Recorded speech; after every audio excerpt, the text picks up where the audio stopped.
There is a version of this story where everything is fine, where the losses are just part of a rebuilding process, where the coaching decisions are just inexperienced growing pains, where the numbers are just a rough patch that will smooth itself out over time. That version of the story is comfortable. It is easy to tell yourself, and it is completely, demonstrably wrong. What is happening inside the Indiana Fever organization right now is not a rough patch. It is not a process. It is a pattern.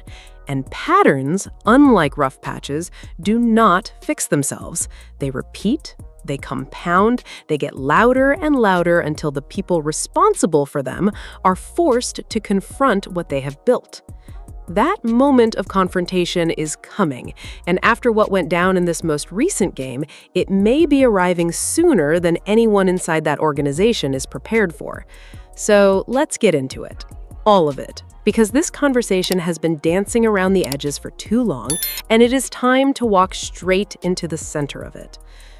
There was a time, not that long ago, when the defense of Stephanie White was reasonable. Coaching a professional sports team is not a simple task. Building a system from scratch, establishing a culture, earning the trust of your players while simultaneously trying to win games at the highest level of women's basketball, that takes time. That takes patience from the outside. And for a while, that patience felt justified.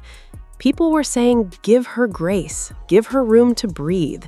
She is not here to sabotage anyone. She is not here to make Caitlin Clark look small. She is doing the hard, unglamorous work of building something sustainable. And honestly, that argument had real weight behind it.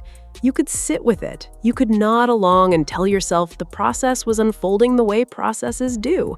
Messily, slowly, with plenty of bumps before the road smooths out. But that window closed. Not gradually, not with a slow, forgiving fade.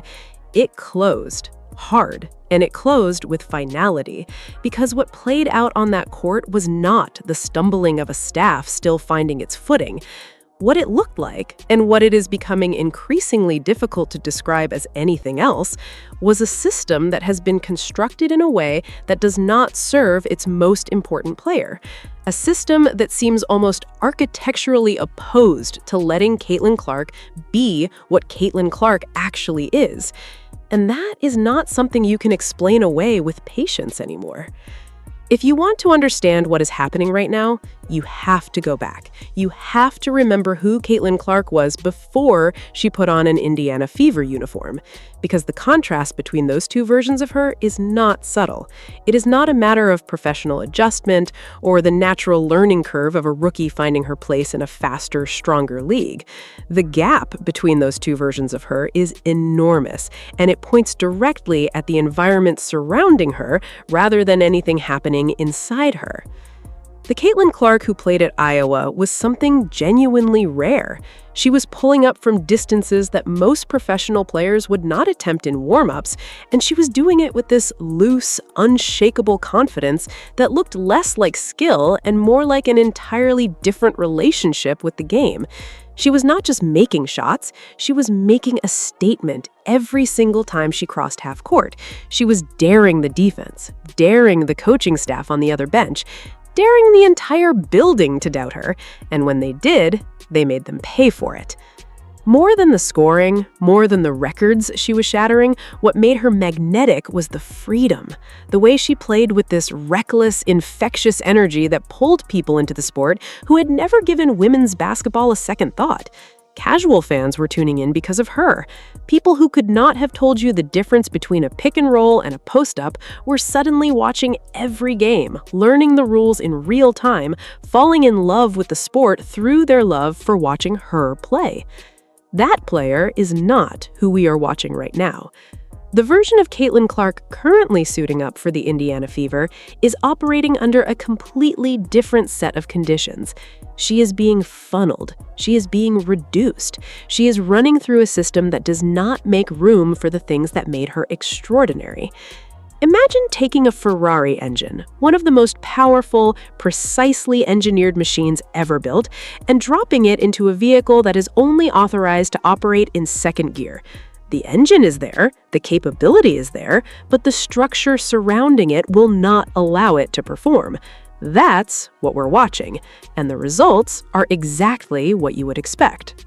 Here is where we stop talking about impressions and start talking about evidence, because this is not about vibes or perception or narrative. This is about what the box score actually says when you look at it honestly. Caitlin Clark played 34 minutes in this basketball game. 34 minutes of live game action against professional competition in a league where she is one of the most physically and defensively targeted players on the floor every single night. Defenders are draped on her before she even calls for the ball. She is being grabbed, bumped, bodied, and redirected every time she tries to create off the dribble. And in 34 minutes of all of that physical attention, she did not shoot a single free throw. Not one. 0 free throw attempts in 34 minutes of professional basketball for one of the most aggressively defended players in the entire WNBA. Sit with that number. Really let it settle, because it is not just surprising, it is statistically extraordinary in the worst possible way. Free throws are not a luxury in professional basketball. They are a function of aggression. They are what happens when a player is attacking the defense, drawing contact, forcing the officials to acknowledge that the defensive team is resorting to fouling because they cannot stop the offensive player any other way. When a player goes to the free throw line, it means they are a threat. It means the defense has run out of legal options. Caitlin Clark did not go to the line once, not because she stopped being a threat, not because defenders suddenly found a clean way to guard her, but because the system she is operating in does not put her in the situations where that contact gets drawn, and because the officials covering these games have shown a consistent, documentable reluctance to extend her the same whistle protection they give other players of her caliber. This is not a one-game anomaly. If it were, you could file it under bad luck and move on. But this has happened with a regularity that makes coincidence an increasingly inadequate explanation. When you see the same result repeating across multiple games, across multiple opponents, across multiple officiating crews, what you are looking at is no longer a fluke. What you are looking at is a pattern, and patterns have causes. While we're on the subject of numbers, let's talk about Kelsey Mitchell, because her stat line from this game is its own kind of indictment. Mitchell finished with 2 assists. 2 in a professional basketball game where ball movement is not a stylistic preference, but a structural necessity for any offense that wants to generate quality looks. 2 assists from one of the primary ball handlers on this roster? That number does not represent a player who was having an off night with her passing. That number represents a player who was not distributing the basketball in a way that was getting her teammates involved in the game. And when the teammate who needs to be getting involved is Caitlin Clark, a player whose entire offensive game is built around movement, spacing, and catch-and-shoot opportunities, 2 assists from the ball handler is not just a statistical footnote. It is a structural failure. It means Clark is not getting looks. It means she is relocating, spacing the floor, running the actions that the offense is designed around, and the ball is not finding her. Whether that's a product of individual decision-making or a reflection of a broader system that routes possessions away from her, the outcome is identical. She is being kept out of the flow of the game. Add that to the 0 free throw attempts, add it to the offensive system that limits her ability to create off the dribble the way she did in college, start stacking these things on top of each other, and what you get is not a player having a bad stretch. What you get is a player who is being systematically removed from the equation in a game where she is supposed to be the equation. Now, let's get to the part of this game that every Indiana Fever fan should be sitting with right now, because this is where the coaching decisions stopped being questionable and started being genuinely indefensible. When Caitlin Clark picked up her 5th foul in the 4th quarter, the Indiana Fever were winning. They had the lead. They were in control of a game they needed to win, with their best player on the floor and the momentum tilting in their direction. That is the context. That is the situation Stephanie White was making decisions inside of. And the decision she made was to sit Caitlin Clark down. The reasoning on the surface sounds logical. You have a player with 5 fouls. One more foul, and she disqualifies herself from the game entirely. You protect her. You take her out. You preserve her availability for the final possessions when the game is on the line and you need her most. You cannot risk losing her to a 6th foul with minutes still left to play. That logic holds up right until the moment you look at what actually happened. From the moment Caitlin Clark left that court, the Indiana Fever did not lead again. Not once. The offense that had been functioning well enough to put them ahead completely stagnated. The team that looked like it knew how to win a basketball game suddenly looked like it had no collective memory of how to run a coherent possession. The lead evaporated, the game slipped away, and by the time the final buzzer sounded, the Fever had lost a game they were winning at the moment their best player was removed from it. So let's ask the honest question. What exactly did that decision accomplish? The logic of protecting her from fouling out only makes sense if protecting her actually helps you win the game. If you pull your star player out of a winning game to keep her available for the closing minutes, and then you lose the closing minutes without her anyway, you have not protected anything. You have simply chosen a different path to the same losing outcome. You saved her from fouling out and lost the game. You could have let her play through the foul trouble and maybe lost the game, or maybe not lost the game because your best player was still on the floor competing. When the choice is between 2 versions of potentially losing, you always choose the version that gives you the better chance to win. And having Caitlin Clark on the floor with 5 fouls is a better chance to win than having her on the bench with 5 fouls while your offense forgets how to run a coherent possession. Choosing caution over competition in that moment was not smart game management. It was something else. And the more you sit with it, the harder it becomes to find an innocent explanation for what that something else actually is.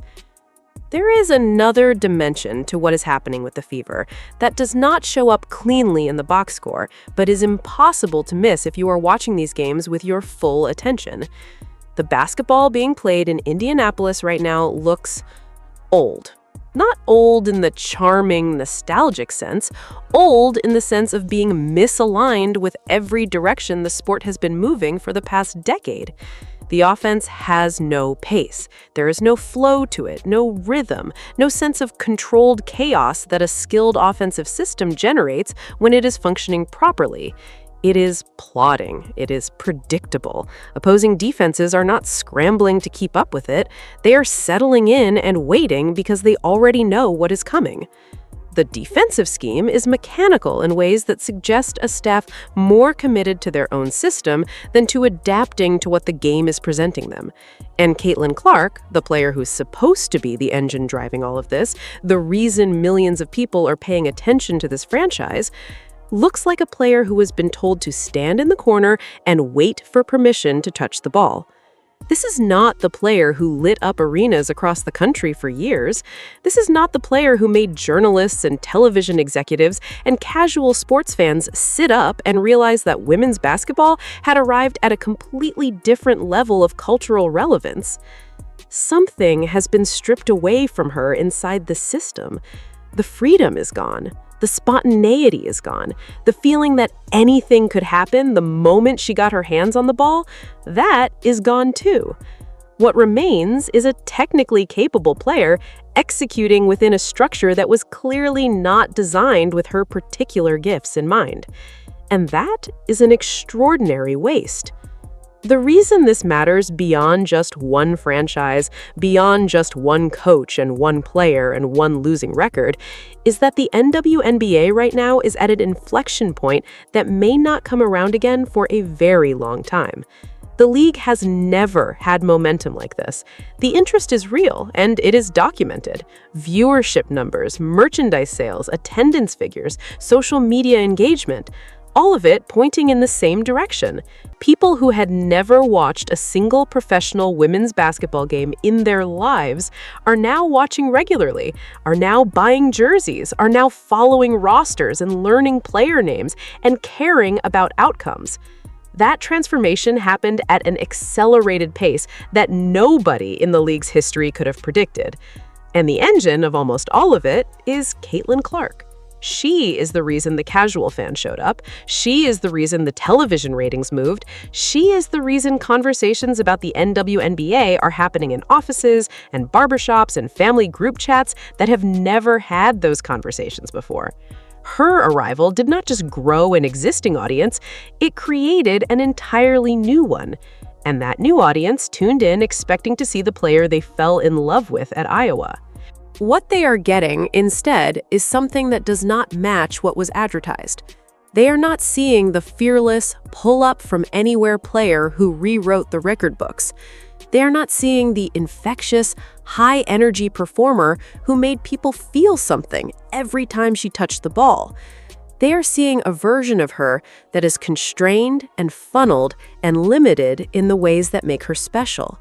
And every time a casual fan tunes in and sees that instead of what they came for, there is a real chance they decide their time is better spent elsewhere.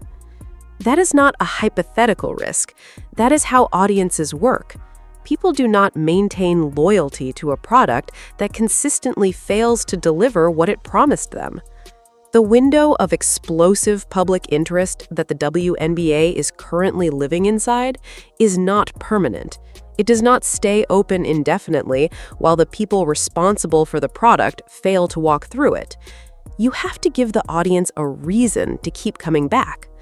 Right now, with the way the Indiana Fever are deploying their most important player, that reason is becoming harder and harder to find. Here is where we arrive at the part of the conversation that makes people uncomfortable, but which the evidence is now demanding we have. Is the Indiana Fever organization genuinely, fundamentally committed to maximizing what Caitlin Clark can be? Not committed in the press conference sense, not committed in the way any organization talks about their marquee player in public. Committed in the actual, structural, decision-by-decision sense. Is the system being built around her strengths or around someone else's vision of how basketball should be played? Is Stephanie White's coaching philosophy genuinely designed to let Clark flourish, or is there a fundamental incompatibility between the way White wants to run an offense and the way Clark is most dangerous? Because when you stack the evidence, the 0 free throws in 34 minutes, the 2-assist game from the primary ball handler, the fourth quarter benching that cost them a game they were winning, the outdated offensive system, the pattern of officiating that consistently fails to protect her, what you are looking at starts to feel less like a team struggling to figure things out and more like a structure that is actively working against its own most valuable asset. Nobody wants to say that. It sounds conspiratorial. It sounds like an overreach.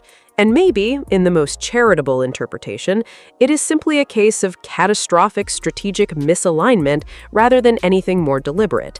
But catastrophic misalignment and deliberate suppression produce the exact same result on the court. And right now, the result is the same every single game. Some voices have started floating the idea of a trade, a change of scenery, putting Caitlin Clark in an organization that is built for her, rather than asking her to make herself smaller so she fits inside one that is not. That conversation feels premature. It feels like skipping steps in a process that still has room to correct itself, but it also cannot be dismissed entirely anymore. Because if the pattern continues, if the evidence keeps accumulating in the same direction game after game, the question of whether Clark is better served somewhere else will stop being a fringe opinion and start being a mainstream one. Through all of this, through every limited possession, every missed free throw opportunity, every coaching decision that left her on the bench while the lead disappeared, Caitlin Clark has done exactly what a professional is supposed to do. She showed up, She put on the jersey, she ran the plays she was asked to run, operated within the system she was handed, kept her head down, and competed. She did not go to the media and complain. She did not publicly push back on the coaching staff. She has carried herself with a discipline and a professionalism that deserves genuine respect. Because keeping your composure when the environment around you is failing you is not easy. It's actually one of the harder things a competitor can be asked to do. But here's the reality that all of that professionalism cannot paper over. What we are watching on the court is not Caitlin Clark performing at anything close to her ceiling. The talent has not diminished. The basketball IQ has not evaporated. The instincts that made her one of the most compelling players in the history of college basketball did not disappear the moment she turned professional. What changed was the environment. What changed was the system. What changed was whether the people around her are building something that elevates what she does or something that suppresses it. And right now, on this team, under this staff, the suppression is visible every single game to anyone paying honest attention. She has held up her end. She has done her job.